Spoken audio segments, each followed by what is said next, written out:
V nedeljo 14. marca je v organizaciji Lokostrelskega kluba Kamnik in Lokostrelske zveze Slovenije v športni dvorani Kamnik potekalo lokostrelsko dvoransko državno prvenstvo osnovnih in srednjih šol.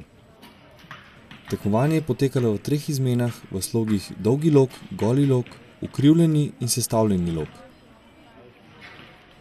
Nekaj besed nam je povedal Matija Žlender, vodja šolskega programa pri Lokostrelski zvezi Slovenije.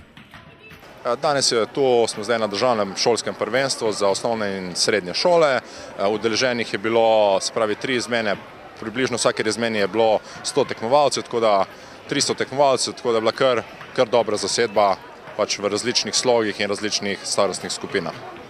V bistvu to je moja domena in promocija lokostrelstva ter organizacija različnih programov za šolarje, tako za osnovno kot za srednjo šolo.